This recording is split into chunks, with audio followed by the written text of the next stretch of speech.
तो हेलो प्यारे बच्चों, कैसे हैं आप सब। तो उम्मीद करते हैं आप सब बढ़िया होंगे, मस्त होंगे, जबरदस्त होंगे। तो आइए आज हम लोग शुरू करते हैं लेक्चर नंबर 7। इसके पहले वाले की वीडियो में हम लोगों ने लेक्चर नंबर 6 किया था और उसमें हम लोगों ने क्या देखा था, एग्जाम्पल नंबर 6 और 7। और उसी 6 और 7 एग्जाम्पल के साथ हमारा ये जो 3.2 का जो था, 3.2 का जो एग्जाम्पल थे वह सारे खत्म हो गए थे। अब बारी है 3.2 के प्रश्न की। तो चलिए बिना कुछ देरी के डायरेक्ट हम लोग प्रश्न करते हैं, वो भी किस विधि से, प्रतिस्थापन विधि से। तो चलिए सबसे पहला प्रश्न हमारे पास क्या दिया हुआ, ध्यान से देखना। और अगर आपने ये सारा कुछ एक बार देख लिया ना, फिर आपको प्रतिस्थापन विधि एकदम से एकदम बेहतर तरीके से आपको समझ में आ जाएगा। फिर आप कभी भूलोगे नहीं जीवन में, याद रखना। तो पहला प्रश्न क्या दिया हुआ है, निम्न रैखिक समीकरण युग्म को प्रतिस्थापन विधि से हल कीजिए। और यहाँ पे 6 प्रश्न है, तो जिसमें से हम 4-5 प्रश्न करा देंगे। बाकी 1-2 प्रश्न आपके लिए एग्जाम्पल में यानी कि होमवर्क में छोड़ेंगे, आप उसको करना और कमेंट में उसका आंसर जरूर बताना, ठीक। तो चलिए पहला प्रश्न से स्टार्ट करते हैं। तो चलिए पहला प्रश्न स्टार्ट करते हैं, ध्यान से देखना। यानी कि पहला वाला जो प्रश्न हमारे पास है वह देखना क्या है, थोड़ा सा मोटा और ले लें। 12 को करते हैं 13, 14 करते हैं, ठीक है। यानी कि पहला वाला जो प्रश्न हमारे पास है वह कितना है, ध्यान से देखना। x प्लस का y बराबर कितना दिया है, 14 है। समीकरण नंबर कितना मान लेंगे इसको, समीकरण नंबर 1। दूसरा क्या दे रखा है हमारे पास, x माइनस वाई बराबर में कितना हो जाएगा हमारे पास 4। x माइनस वाई बराबर कितना हो गया हमारे पास 4। यह हो जाएगा हमारे पास इक्वेशन सेकंड। अब आपको क्या करना है, ध्यान से देखना। हमने बताया था कि भाई किसी चर का मान निकालो, किसी x और y का मान निकालो। आप पहले x और y का मान निकालो, और मान निकालते समय मैंने एक बात और ध्यान देने के लिए कहा था कि जिसका गुणांक सबसे छोटा हो उसी वाले चर का मान निकाला जाता है, तो बेटर होता है, ज्यादा कैलकुलेशन कम हो जाता है। तो यहाँ पे सबका गुणांक 1 है, तो किसी का मान निकाल लो। हम समीकरण नंबर 2 से x का मान निकाल लेते हैं। यानी कि यहाँ पे x बराबर कितना हो जाएगा, 4 ऑलरेडी यही रहेगा, माइनस को y 4 की तरफ आएगा, क्या हो जाएगा प्लस का y, और यह हो जाएगा हमारे पास इक्वेशन नंबर 3। इक्वेशन नंबर कितना हो जाएगा, 3 हो जाएगा। अब क्या करना, सुनो ध्यान से। इस 3 का मान समीकरण नंबर 2 में नहीं रख सकते, बार बार हर लेक्चर में बता रहे हैं क्यों नहीं रख सकते, क्योंकि 2 से बना है 3। अब 3 का मान 2 में रखोगे फिर कोई मतलब नहीं निकलेगा, कुछ नहीं निकलेगा। तो 3 का मान क्या में रखना है, 1 में। तो यहाँ लिखेंगे ऐसे, आप लिखना आराम से कि समीकरण 3 का मान, समीकरण 3 का मान समीकरण कितने में, 1 में, समीकरण 1 में क्या करने पर, प्रतिस्थापित करने पर 3 का मान समीकरण नंबर 1 में प्रतिस्थापित करने पर। और ध्यान से देखना, और यहाँ पे थोड़ा सा एक काम लिख देना, इसका हल। और हल आप एकदम एग्जाम में लिखने का एकदम बेस्ट तरीका हम बता रहे हैं आपको, इसी तरह एग्जाम में लिख के आना। आप बिल्कुल भी मत घबराइए, हम रफली काम नहीं करते हैं, हम रफ का काम नहीं करते हैं। हम जो यहाँ बताते हैं आप उसको एग्जाम में सीधा, या स्कूल के एग्जाम में सीधा आप उसको कॉपी पेस्ट कर सकते हो, एक भी नंबर नहीं कटेगा, ये मेरी गारंटी। आप इसी तरह से करके आना। अब ध्यान से देखना, उसके बाद हम क्या करेंगे, अब देखना ध्यान से। 3 का मान जब 1 में रखेंगे, यानी कि x प्लस वाई बराबर 14 है समीकरण नंबर 1 में, और हमने x का मान निकाला है तीसरे वाले में 4 प्लस का y। इसका मतलब इस x को हटा करके हम वहां पे 4 प्लस का y कर सकते हैं। तो आराम से देखना ध्यान से, हम यहाँ इस x की जगह क्या लिखना है, 4 प्लस का y बराबर में, सॉरी प्लस का ऑलरेडी एक y है, और यहाँ पे y लिख देंगे। अब बराबर में कितना है हमारे पास 14 है। अब यहाँ देखो ध्यान से, 4 यही रहेगा, अब प्लस का y प्लस y मिलकर कितना हो जाएगा हमारे पास 2y, बराबर कितना हो जाएगा 14 है। अब देखो ध्यान से, 2y का मान निकालो, कितना हो जाएगा, 2y का मान निकालेंगे 14, यानी कि 4 यही रहेगा, सॉरी 14 यही रहेगा, 4 प्लस का इधर आएगा, क्या हो जाएगा माइनस का 4, और 2y बराबर कितना हो जाएगा हमारे पास 10, और जो y का मान निकलेगा वह निकलेगा 10/2, और 10/2 का मतलब होता है 2 से 10 कटेगा क्या बार में, 5 बार में। y का मान कितना आ गया 5। अब हम लोग क्या करेंगे, इस y का मान समीकरण नंबर आप चाहे 1 में रखो, चाहे 2 में रखो और चाहे 3 में रखो। तो हम 3 में रखना ज्यादा बेटर समझते हैं, क्योंकि 3 में x ऑलरेडी पक्षांतर है तो जल्दी से x का मान निकल जाएगा। बाकी 1 2 में रखोगे तब भी सेम आंसर आएगा, कोई दिक्कत वाली बात नहीं है। बस फर्क ये होगा आपको x को पक्षांतर करना पड़ेगा, बस यही होता है। यहाँ पे ऑलरेडी है तो इसलिए 3 में रख रहे हैं। यहाँ पे लिखेंगे y का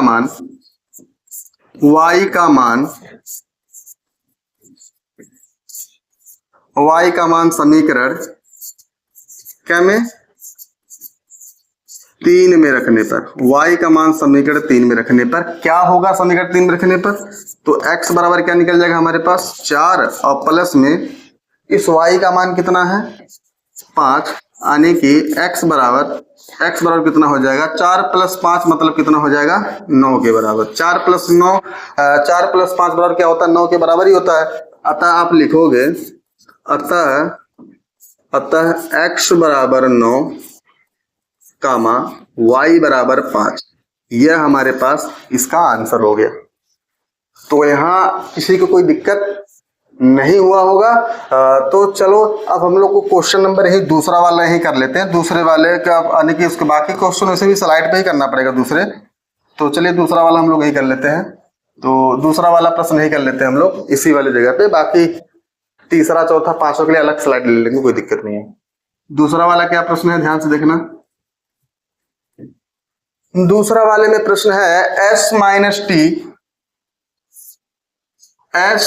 माइनस का t बराबर में कितना है 3, इसको मानो समीकरण नंबर 1। समीकरण नंबर 1 ठीक है।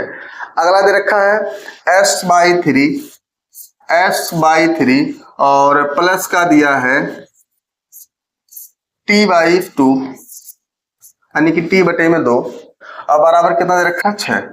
तो आपको याद होगा कि यह बटे में है तो रैखिक अभी नहीं है, रैखिक समीकरण नहीं है। तो हम लोग क्या करेंगे, अभी इसको एलसीएम लेकर के रैखिक में कन्वर्ट करेंगे। तो 2 और 3 के एलसीएम कितना हो जाएगा हमारे पास 6 हो जाएगा, और 3 से 6 में भाग देंगे कितना आएगा भाई 2, और 2 से गुणा होगा s में कितना हो जाएगा 2s, और प्लस में 2 3 या 6 और 3 से t में गुणा होगा तो 3t बराबर कितना हो जाएगा 6।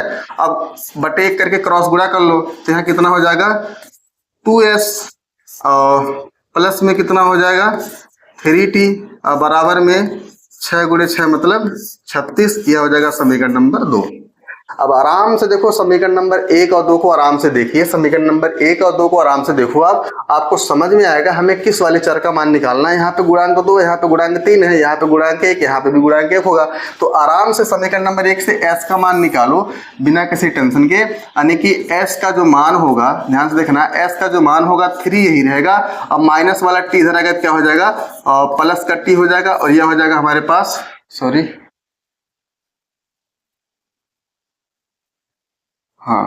यह वाला हमारे पास हो जाएगा यह वाला हमारे पास हो जाएगा समीकरण नंबर कितना हो जाएगा यह 3। समीकरण नंबर 3 निकल गया। अब 3 का मान ये तो 1 से निकला है तो 1 में तो रखना नहीं 3 का मान, 3 का मान क्या रखना है 2 में। तो आप यहां लिखो समीकरण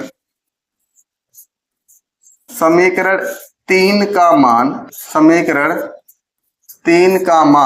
समीकरण क्या में 2 में, समीकरण 2 में क्या करने पर प्रतिस्थापित करने पर, समीकरण 3 का मान समीकरण नंबर 2 में प्रतिस्थापित करने पर, यानी कि प्रतिस्थापित का मतलब होता है कि 3 का जो मान है वो आप 2 में रख दो, जहां s है उस s की जगह पे आप 3 प्लस का t रख सकते हो, कहने का मतलब यह है। तो 2 यहाँ पे है गुणे में s की वैल्यू कितना है 3 प्लस का कितना है t, 3 प्लस का क्या है t, और प्लस में ऑलरेडी कितना है 3t, और यह पूरा किसके बराबर है 36 के बराबर है। तो ध्यान से देखना 2 3 कितना हो जाएगा 6 और 2 1 कम कितना हो जाएगा 2t, और प्लस में कितना हो जाएगा यहाँ पे 3t पहले से था, और बराबर कितना हो जाएगा यहाँ पे 36 हो जाएगा। अब देखो 2 और 3 कितना हो जाएगा 5t, 2 और 3 मिलके कितना हो जाएगा 2 और 3 मिलके हो जाएगा 5t, और यहाँ पे हो जाएगा 36, और प्लस का 6 इधर आएगा क्या हो जाएगा माइनस का 6।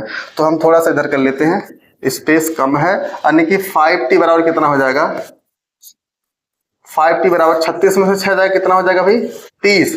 और यहाँ पे अगर हम सॉरी हाँ एक काम करो 5 दिख नहीं रहा ठीक से, 5 अच्छे से बना दे।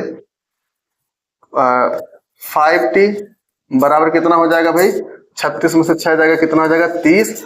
और यहाँ पे जो t की वैल्यू निकलेगी वह निकलेगी 30 और 5 गुणे में इधर आएगा किस में हो जाएगा 5 गुणे में ही इधर आएगा भाग में हो जाएगा।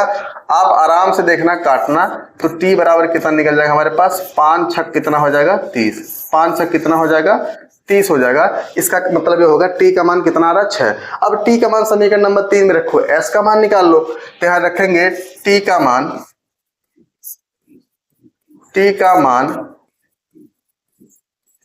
समीकरण क्या में रखने पर, समीकरण 3 में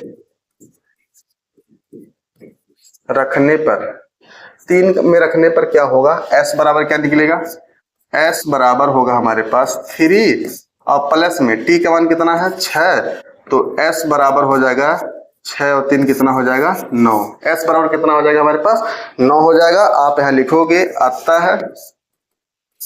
अतः हमारे पास क्या हो जाएगा, अतः हमारे पास s बराबर कितना हो जाएगा 9 और कामा और t बराबर कितना हो जाएगा हमारे पास 6 हो जाएगा।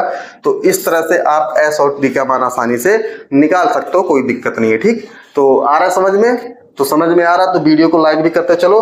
और बाकी चलिए अगला वाला नंबर अगले स्लाइड पे हम लोग कर लेते हैं। तो अगला नंबर कौन सा है, तीसरा नंबर 3x माइनस का y बराबर 3। तो तीसरा वाला पार्ट हम लोग यहाँ कर लेते जल्दी से। ये तीसरा वाला पार्ट है। तो तीसरा वाला पार्ट क्या है, 3x माइनस का y बराबर कितना है 9। यह हो जाएगा समीकरण नंबर 1। 3x माइनस का y बराबर 9 नहीं कितना है यह 3 है। तो यह 3 है तो उसको हम मिटा दें यहाँ पे, बराबर 3 समीकरण नंबर 1 हो जाएगा। और दूसरा वाला हमारे पास क्या है, 9x माइनस का 3y बराबर 9। 9x माइनस का 3y 9x माइनस का 3y बराबर कितना है 9। यह हो जाएगा हमारे पास इक्वेशन नंबर 2। आराम से किसी चर का मान निकालो। हम भाई बार बार बता रहे आपको किस चर का मान निकालना है, जिस वाले चर का गुणांक सबसे छोटा हो। यहाँ पे गुणांक 3 है, यहाँ पे 9, यहाँ पे 3, यहाँ पे y वाला जो गुणांक है यहाँ पे आप देखना ध्यान से, तो कितना है, केवल कितना है 1 है। तो आप क्या करो आराम से देखो ध्यान से यहाँ पे। तो हम लोग क्या करेंगे, आप चाहो तो यहाँ x का मान भी निकाल सकते हो, कोई दिक्कत वाली बात नहीं, कोई भी मान निकालो, बस कोशिश से करना गुणांक छोटा रहेगा थोड़ा आपके लिए अच्छा रहेगा। तो हम यहाँ क्या करेंगे, यानी कि यहाँ पे लिखेंगे क्या, माइनस का y बराबर क्या हो जाएगा 3 और 3x प्लस का इधर क्या हो जाएगा माइनस का 3x। अब माइनस का y होना नहीं चाहिए, माइनस का y होना नहीं चाहिए तो क्या करना है, माइनस से गुणा कर दो। माइनस से क्या करने पर, माइनस से क्या करने पर, गुणा करने पर। माइनस से गुणा करो या माइनस कॉमन ले लो, माइनस से गुणा करने पर। अब जब माइनस से गुणा करेंगे ध्यान से देखना क्या बनेगा, यहाँ पे बनेगा y और बराबर में यहाँ क्या हो जाएगा 3x प्लस का, माइनस का किसका हो जाएगा प्लस का, और 3 किसका हो जाएगा भाई हमारे पास, यह माइनस का हो जाएगा। ठीक है ना, या सिंपल आपको यहाँ ऐसे करना चाहिए। तो देखो ध्यान से आप यहाँ ऐसा करो, इसका मान निकालते समय देखो 3 को उधर भेज दो, y को उधर भेज दो, सिंपल। आप यहाँ देखो y वाला समझो इधर आ रहा है और 3 उधर जा रहा है, तो कितना हो जाएगा 3x माइनस कितना हो जाएगा या 3, इसको मान लेंगे समीकरण नंबर 3। अब समीकरण नंबर 3 हो गया। अब समीकरण नंबर 3 का मान 1 में रखना है, क्या में रखना 2 में। तो आप यहाँ लिखना कि समीकरण 3 का मान, समीकरण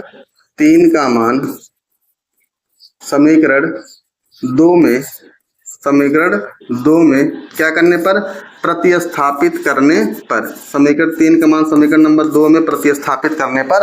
अब 3 का मान 2 में हमने प्रतिस्थापित कर रहे हैं, जहां y है वहां क्या रखेंगे 3x माइनस 3। तो यहाँ लिखेंगे कितना 9x माइनस का 3 और y की जो वैल्यू निकला है वह कितना है 3x माइनस का 3 और बराबर कितना है, यह बराबर किसके है 9 के बराबर है। बराबर किसके है, 9 के बराबर है। ध्यान से देखना अब क्या होगा, अब आप खुद देखो ध्यान से। अगर यह 9 के बराबर है तो हम क्या करेंगे यहाँ पे, तो यहाँ पे लिखेंगे कितना हमारे पास, हमारे पास कितना हो जाएगा ये 9x और माइनस का 3 त्रिक का कितना हो जाएगा 9x और माइनस का 3 अब बराबर कितना हो जाएगा हमारे पास 9 हो जाएगा, ऐसा होगा। अब ध्यान से देखना, यह 9x से 9x कट जाएगा तो माइनस का 3 बराबर कितना हो जाएगा 9 के, और जो कि यहाँ पे संभव नहीं है, यानी कि यह जो समीकरण है हमारे पास, आप समझ सकते हो किस रेखा का समीकरण है, या समांतर रेखा का समीकरण है। यहाँ पे x और y का कोई मान निकालना संभव वाली बात नहीं है, आप नहीं निकाल सकते x और y का मान। तो इस तरह से नहीं, y का मान 3x, y बराबर 3x माइनस 3, तो 9x माइनस का 3 गुणे y का मान 3x माइनस का 3 और 9x 3 3 का 9x और माइनस माइनस यहाँ कितना हो जाएगा, सॉरी यहाँ माइनस माइनस हो जाएगा हमारे पास, यहाँ माइनस माइनस हो जाएगा प्लस, और ये भी किसका रहेगा प्लस का 3, तो प्लस का 3 बराबर 9 तब भी नहीं होगा, यानी कि यह हमारे पास हो जाएगा ओवरऑल, यानी कि यह हमारे पास हो गया यानी कि समांतर रेखा का समीकरण। ठीक, यहाँ पे x और y का मान नहीं निकलेगा, तो अब परेशान मत होना, कोई दिक्कत वाली बात नहीं है। अगला नंबर ध्यान से देखिएगा, अब अगला नंबर हम लोग यही कर लेते हैं इसका। तो अगला नंबर ध्यान से देखिएगा, अगला नंबर 4 नंबर क्या है, ध्यान से देखना 4 नंबर वाला क्या है। तो 4 नंबर वाले में दे रखा है 0.2x, 0.2x प्लस का 0.3y, 0.2x अब प्लस का 0.3y अब बराबर में 1.3, 1 पॉइंट कितना है 3, आप इसको मानो इक्वेशन नंबर 1, इक्वेशन नंबर कितना हो जाएगा, यह 1 हो जाएगा। अगला नंबर क्या हो जाएगा 0 इंटू 4x और 0 इंटू 5y, 0 इंटू 4x अब प्लस में 0 इंटू में 4x और प्लस में 0 इंटू में 5y इज इक्वल कितना हो जाएगा 2.3, ये हो जाएगा हमारे पास इक्वेशन नंबर 3। अब आप बोलोगे सर जी ये वाला तो चलो ठीक है, और रैखिक समीकरण में है कि नहीं कोई, भाई अभी रैखिक समीकरण में पॉइंट में है तो कोई दिक्कत वाली बात है, दशमलव हटा लो, दशमलव क्या कर लो हटा लो। अगर यहाँ देखा जाए कि अगर 0.2 है, अगर हमें दशमलव हटाना है तो एक अंक के बाद दशमलव का नीचे क्या लगेगा 1 0 लगेगा, नीचे क्या लगेगा 1 0 लगेगा, कोई दिक्कत वाली बात नहीं। आप इसी तरह से क्या करना, आप इसी तरह से यहाँ पे x यानी कि सब को जो सबका मान दे रखा पॉइंट में, आप उसको दशमलव हटा लो, तो यहाँ पे दशमलव हटाओ कितना हो जाएगा यहाँ पे, यानी कि हो जाएगा यहाँ पे 0 हट जाएगा 0.2x को, या ऐसा सिंपल लिख दो इसको, आप यहाँ लिख सकते हो क्या 2x बटे में कितना हो जाएगा 10 और प्लस में हो जाएगा 3y बटे में 10 और बराबर में हो जाएगा यहाँ पे 13 बटे में 10।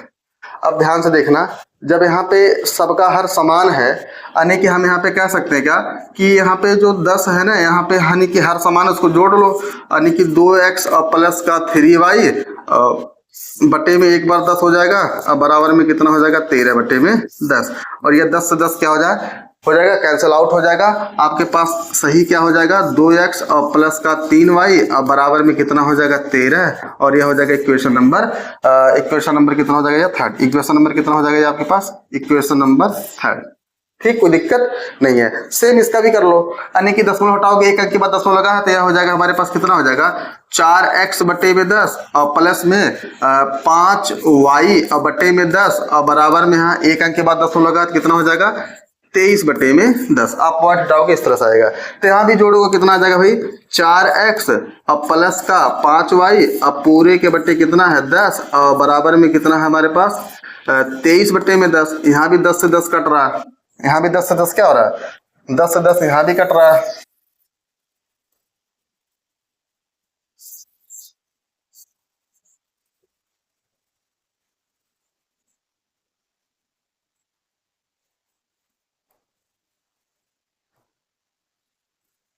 ये वाला ठीक है,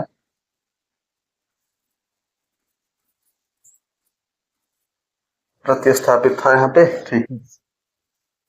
अब यहाँ पे हमारे पास क्या बन जाएगा समीकरण बनेगा हमारे पास 4x और प्लस का 5y और बराबर कितना हो जाएगा हमारे पास 23, यह हो जाएगा हमारे पास समीकरण नंबर 4। अब ध्यान से देखना, आप चाहो तो इसको समीकरण न माने हो तो इसको 1 और 2 मान के तब कोई दिक्कत नहीं था। अब क्या करना, ध्यान से देखना कि भाई यहाँ पे सारा तो कुछ समझ में आ रहा है। अब यहाँ पे हमें x और y के मान चाहिए, x और y के मान चाहिए, तो आपको करना क्या है, आप सिंपल किसी वाले चर का मान निकाल लो, किसी भी चर का मान निकालो, तो जो सबसे छोटा गुणांक हो यहाँ पे 2 सबसे छोटा दिख रहा है, इसी वाले x का मान निकाल लो। तो यहाँ पे लिखेंगे कि 2x बराबर होगा 13 ऑलरेडी है और प्लस का 3y इधर आएगा, क्या हो जाएगा माइनस का 3y, और जो x की वैल्यू निकलेगी वह हो जाएगी 13 माइनस का 3y, अब पूरे के बट्टे कितना हो जाएगा 2, और ये हो जाएगा हमारे पास समीकरण नंबर 5। अब समीकरण नंबर 5 क्या से बना है 3 से, आप 1 2 में रख नहीं सकते, 3 में भी नहीं रख सकते, क्या में रखोगे 2 में, 4 में रखोगे। तो यहाँ पे आपको क्या करना है, यहाँ पे लिखना पड़ेगा आपको समीकरण 5 का मान, समीकरण 5 का मान समीकरण क्या में 4 में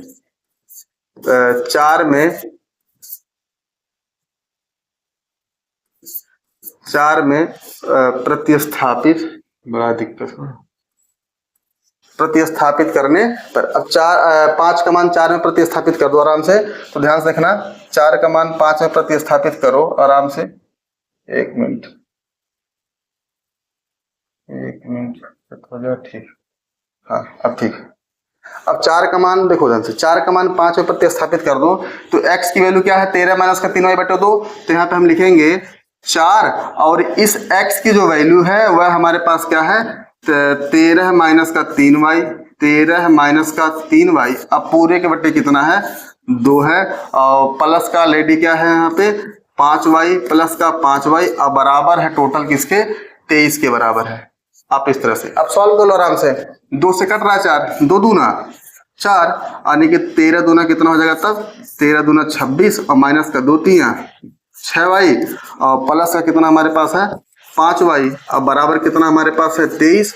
अब देखना ध्यान से, माइनस के 6y में से प्लस का 5y जाएगा, क्या बचेगा माइनस का केवल क्या बचेगा y, अब बराबर में 23 सही रहेगा, और प्लस वाला 26 इधर आएगा, क्या हो जाएगा माइनस का 26, यानी कि जो y का मान निकलेगा वह 23 में से 26 जाएगा तो माइनस का 3, और माइनस से माइनस कटेगा तो y का मान साफ सुथरा कितना आ जाएगा 3, y का मान कितना आ गया 3। अब इस y का मान समीकरण नंबर 5 में रखो, आराम से x का मान निकल जाएगा। तो यहाँ पे लिखेंगे y का मान समीकरण 5 में रखने पर, y का मान समीकरण 5 में रखने पर, y का मान समीकरण नंबर 5 में रखेंगे क्या होगा ध्यान से देखना, x बराबर 13 इसे रहेगा माइनस का 3, और y का वैल्यू कितना निकला है भाई, y की वैल्यू निकला है 3, अब बटे में कितना हमारे पास है 2। अब ध्यान से देखना x बराबर 13 इसे रहेगा, अब माइनस में 3 त्रिका कितना हो जाएगा 9, और बटे में कितना है बटे में हमारे पास कितना है 2 है। अब ध्यान से देखना कि x बराबर कितना हो जाएगा 13 में से 9 हो जाएगा कितना बचेगा 4, अब बटे में कितना है 2, x बराबर कितना हो जाएगा हमारे पास 2 दूना कितना होता है 4, यानी कि जो x की वैल्यू आ गई 2 आ गई। अतः आप यहाँ लिखोगे अतः x बराबर 2 और y बराबर कितना हो जाएगा 3। इस तरह से आप इस वाले यानी कि जो पॉइंट वाला था उसका x और y का मान निकाल सकते हो। x का मान 2 आएगा, y का मान कितना आएगा 3 आएगा, y का मान कितना आ जाएगा भाई, y का मान आ जाएगा हमारे पास 3। ठीक, अब ध्यान से देखना अगला नंबर ध्यान से देखिएगा, यानी कि पांचवा नंबर रूट वाला हम करते हैं, बाकी छठा आपके लिए होमवर्क रहेगा। तो पांचवा नंबर ध्यान से देखिए 2x प्लस का under root 3y under root 2x plus under root 3y बराबर 0, यानी कि यह पांचवा नंबर है। क्या है प्रश्न में, अंडर रूट 2x और प्लस का अंडर रूट में 3y बराबर में 0, यह हो जाएगा हमारे पास समीकरण नंबर 1। समीकरण नंबर कितना हो जाएगा 1 हो जाएगा। अगला नंबर क्या दिया है, under root 3x minus under root 8y, under root 3x minus का अंडर रूट 8y और बराबर में 0, यह हो जाएगा हमारे पास समीकरण नंबर 2। अब यहाँ पे हमें x और y के मान निकालना है कि x का मान कितना आएगा, y का मान कितना आएगा। तो कोई दिक्कत वाली बात नहीं है, x और y का मान आराम से निकालो, x और y का मान आराम से निकालो, कोई दिक्कत नहीं है। ध्यान से देखना, x और y का मान निकालो आराम से। तो x और y का मान निकालते हैं आराम से, कोई दिक्कत नहीं है। अब ध्यान से देखना x और y का मान क्या निकलेगा, आप बताओ।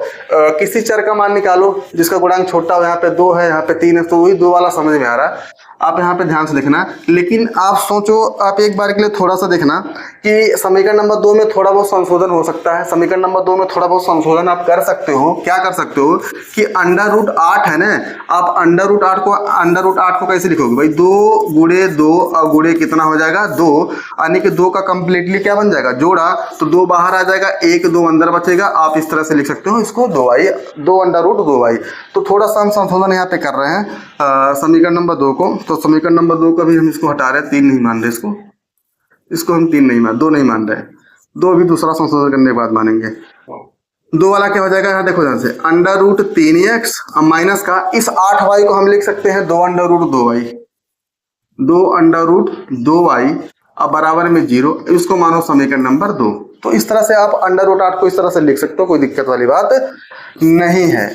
अब आराम से देखो क्या करना है, ऊपर वाले से किसी x और y का मान निकालो, ऊपर वाले समीकरण नंबर 1 से। तो यहाँ पे हम x का मान निकाल रहे हैं, तो अंडर रूट 2x अब बराबर हो जाएगा 0, वहां पे था ही, तो प्लस का अंडर रूट 3y जाएगा तो क्या हो जाएगा, माइनस का अंडर रूट 3y, माइनस का अंडर रूट कितना हो जाएगा 3y, यह हो जाएगा हमारे पास समीकरण नंबर 3। समीकरण नंबर कितना हो जाएगा 3, नहीं समीकरण नंबर 3 होगा, अभी x का मान निकालना है।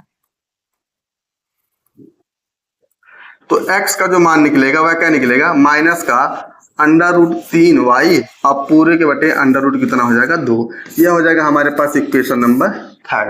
अब 3 का मान आराम से 2 में रख दो, कोई दिक्कत वाली बात नहीं। तो आप यहाँ लिखना समीकरण, इसी तरह से लिखना पड़ेगा समीकरण 3 का मान, समीकरण 3 का मान, समीकरण 3 का मान समीकरण 2 में, समीकरण 2 में क्या करने पर,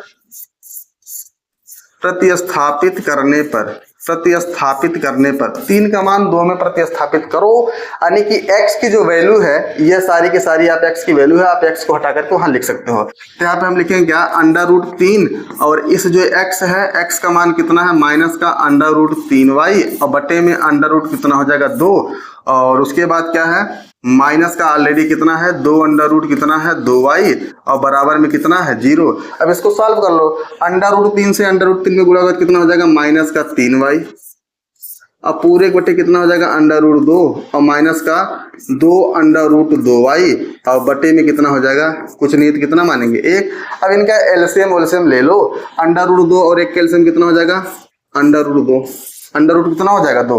अब अंडर रूट 2 से अंडर रूट 2 में भाग दोगे 1 आएगा, 1 से 3 में गुणा हुआ कितना हो जाएगा, माइनस का कितना हो जाएगा यहाँ पे 3y और माइनस का 1 से अंडर रूट 2 में भाग दोगे अंडर रूट 2 बार भाग जाएगा, और अंडर रूट 2 का इस पूरे में गुणा होगा कितना हो जाएगा, देखो ध्यान से 2 अंडर रूट 2 में गुणा होगा अंडर रूट 2 का, तो क्या आएगा आंसर, यह यहाँ देखो 1 है तो 2 1 कम कितना हो जाएगा 2, ये तो होगा बाहर वाले गुणा बाहर वाले के साथ। अब रूट 2 का और रूट 2 के साथ गुणा होगा कितना आएगा, इसका आंसर 2 आएगा, 2 दूनी कितना हो जाएगा यहाँ पे, तब ओवरऑल कितना हो जाएगा यहाँ पे 4y अब बराबर में कितना हो जाएगा 0, कुछ नहीं तो बटे 1 कर लो आराम से, कुछ नहीं तो बटे क्या कर लो 1 कर लो। अब आराम से देखना, अरे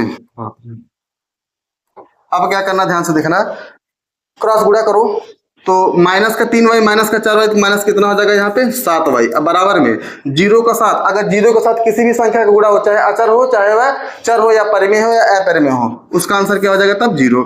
तो y का जो मान निकलेगा वह 0 बटे 7 आएगा, किसका, माइनस का, तो y का बराबर क्या हो जाएगा, किसी भी संख्या से 0 में भाग लगाओगे आंसर क्या आ जाएगा उसका 0, y का मान क्या आ गया तब 0। अब y का मान 0 आ गया, ध्यान से देखना, अगर y का मान 0 है, अब इस y का मान समीकरण नंबर क्या में रखना है 3 में, तो यहाँ लिखेंगे कि y का मान समीकरण क्या में रखेंगे, y का मान समीकरण नंबर रखेंगे 3 में, y का मान समीकरण 3 में रखने पर क्या निकलेगा, तो y का मान समीकरण नंबर 3 में रखने पर x का मान निकलेगा, तो माइनस का अंडर रूट 3 गुणे में y का मान क्या निकला है 0 बटे में अंडर रूट 2, x बराबर, अब 0 के साथ गुणा होगा क्या हो जाएगा, ऊपर 0 हो जाएगा और बटे में क्या हो जाएगा अंडर रूट 2, तो x बराबर क्या हो जाएगा, अब रूट 2 से 0 में भाग दोगे तब भी आंसर क्या आएगा, इसका 0 आएगा।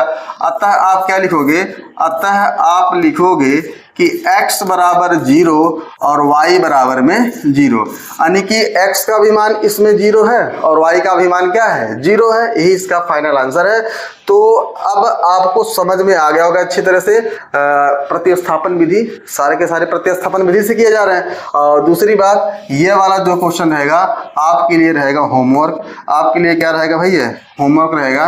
आप इसे होमवर्क में करना और कमेंट में एक्स और वाई का मान बताना। और थोड़ा सा हिंट हम दे दें, पहले इसको रैखिक समीकरण में बदल लेना एलसीएम एलसीएम लेकर के, फिर उसके बाद एक्स और वाई का मान निकालना, दूसरे समीकरण में रखना, आराम से काम हो जाएगा। ठीक, चलिए अब देखना ध्यान से। यहाँ पे एक क्वेश्चन और हमारे पास है, यानी कि क्वेश्चन नंबर दूसरा। तो क्वेश्चन नंबर दूसरा, 2x प्लस का 3y बराबर में 11, 2x माइनस का 4y बराबर माइनस का 24 को हल कीजिए और इनमें m का मान ज्ञात कीजिए, जिसके लिए y बराबर mx प्लस कितना हो, 3 हो। तो जल्दी से कर लेते हैं, छोटा प्रश्न है तो छोटा प्रश्न जल्दी से कर लेते हैं, इसको खत्म कर लेते हैं कि नहीं। छोटा प्रश्न है तो कर ही लेते हैं। यहाँ लिखेंगे इसका सॉल्यूशन, जो दिया हुआ लिखेंगे इसको, 2x प्लस का 3y बराबर कितना है, 11। समीकरण नंबर कितना हो जाएगा, यह 1 हो जाएगा। और दूसरा कितना दे रखा है, 2x माइनस का 4y बराबर माइनस का 24, समीकरण नंबर 2। पहले x और y का मान निकाल लो शांति से, फिर हम यहाँ पे मान रखेंगे, देखेंगे m का मान क्या आता है। तो गुणांक जिसका छोटा उसी का निकालो। तो यहाँ पे 2x बराबर में 11 ही रहेगा, प्लस का 3y इधर जगह क्या हो जाएगा, माइनस का 3y, और जो x बराबर निकलेगा वह निकलेगा 11 माइनस का x बराबर निकलेगा 11 माइनस का 3y, अब बटे में 2 गुणे में इधर आएगा, भाग में हो जाएगा, यह हो जाएगा हमारे पास समीकरण नंबर 3। समीकरण नंबर 3। अब 3 का मान 1 में नहीं रखना, 1 से तो बना है 3, 2 में रख दो। तो यहाँ लिखेंगे समीकरण 3 का मान, समीकरण 3 का मान, समीकरण क्या में रखने पर, अब 3 का मान आप क्या करो, 2 में रख रहे हो तो समीकरण 3 का मान समीकरण 2 में क्या करने पर, 2 में प्रतिस्थापित करने पर, प्रतिस्थापित करने पर 3 का मान 2 में रखो, जहां x है वहां पे 11 माइनस 3y बटे 2 रखना है, बस 2।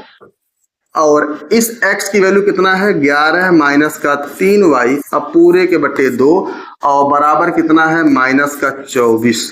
तो 2 से 2 क्या हो रहा है, आसानी से आप बोलोगे कट रहा है, काट दो, कोई दिक्कत नहीं, काट दो उसको। x माइनस का 3y बराबर है माइनस का 24, और माइनस का 3y बराबर हो जाएगा माइनस का 24, और 11 इधर आएगा किसका, प्लस का, तो किसका हो जाएगा, माइनस का 11, किसका हो जाएगा, माइनस का 11। तो आंसर क्या आएगा, माइनस का 3y बराबर माइनस का 24 और माइनस का 11, दोनों माइनस के जुड़ेंगे तो माइनस कितना हो जाएगा, माइनस का 24 और 11 मिलेगा कितना हो जाएगा, माइनस कितना हो जाएगा, यह 35 के बराबर। तो माइनस से माइनस कट जाएगा, तो यहाँ पे जो y की वैल्यू निकलेगी वह निकलेगी कितना होगा भाई,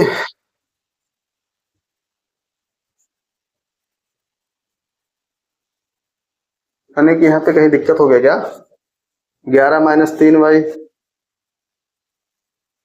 24,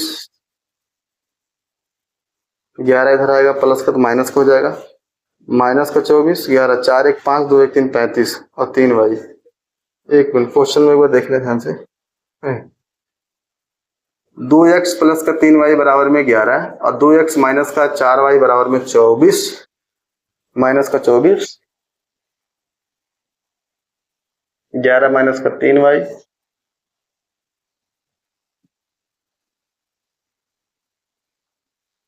अच्छा अच्छा अच्छा, एक मिनट, सॉरी, ये आप लोग भी ध्यान नहीं देते हो, आप लोग ध्यान नहीं देते। देखो यहाँ से गलती कहाँ है, ध्यान से देखना है, हम लोगों ने गलती कहाँ किया हुआ है। हम लोगों ने यहाँ पे 3y तो लिखा, ये सारा कुछ सही था, सब कुछ सही था, यह भी सही था, लेकिन आप खुद देखो ध्यान से, हम लोगों ने यहाँ पे जब 3 का मान 2 में रख रहे हो, 3 का मान 2 में रख रहे हो तो 2 और गुणे x का मान कितना है, x का मान यह सारा का सारा लिख दिए। अब माइनस का 4y लिखना भूल गए, माइनस का, सॉरी यहाँ पे हमने माइनस का 4y लिखना भूल गए, और यहाँ पे क्या रहेगा, अब उसके बाद रहेगा माइनस का 24, 2 से 2 कटेगा, कितना हो जाएगा यहाँ पे 11 माइनस का 3y, और माइनस का कितना बचा है 4y बराबर में माइनस का 24। अब यहाँ पे देखो माइनस का 3y माइनस का 4y मिलकर हो जाएगा माइनस का 7y, और बराबर में माइनस का 24 सही रहेगा, प्लस का 11 आएगा तो क्या हो जाएगा माइनस का 11, आने की आ जाएगा हमारे पास आंसर, माइनस का 7y बराबर हो जाएगा माइनस का 35, माइनस से माइनस कट जाएगा तो y का मान आ जाएगा हमारे पास 35 बटे में कितना हो जाएगा 7, और 7 पंजे कितना हो जाएगा 35। अब आ रहा है करेक्ट आंसर, है कि नहीं। अब भी गलती मत करना, हो सकता है गलती आपसे दी, तो बड़े ध्यान से करना होता है सब। तो y का मान समीकरण नंबर 3 में रख दो आराम से, आप जो करते आ रहे हो सभी प्रश्नों में, y का मान y का मान समीकरण 3 में रखने पर, y का मान समीकरण नंबर 3 में रखने पर, तो y का मान समीकरण नंबर 3 में रखो तो क्या निकलेगा, x बराबर निकलेगा 11 और माइनस का 3 गुणे y का मान 5 बटे में 2, x बराबर कितना हो जाएगा 11 ही रहेगा, माइनस का 5 3 15 बटे में 2। अब 11 में से 15 जाएगा, आ जाएगा माइनस का 4, माइनस कितना आ जाएगा 4 आ जाएगा, और माइनस का 4 आएगा और बटे में कितना आ जाएगा 2, तो x का मान क्या आ जाएगा हमारे पास माइनस का 2, x बराबर क्या आ गया माइनस का 2 आ गया। अब x बराबर माइनस का 2, y का मान 5 आ गया। आराम से अब हमें बताना था, क्या बताना था बता दो, y बराबर क्या था, y बराबर mx प्लस में कितना था 3, तो y का मान कितना हमारे पास है 5, तो यहाँ 5 रख दो बराबर में m गुणे, और x का मान कितना है माइनस का 2 और प्लस में कितना है 3, और 3 प्लस को हो जाएगा क्या हो जाएगा माइनस का, तो 5 और प्लस का 3 जाएगा तो माइनस का 3, और 2 के साथ गुणा होगा तो माइनस कितना हो जाएगा 2m।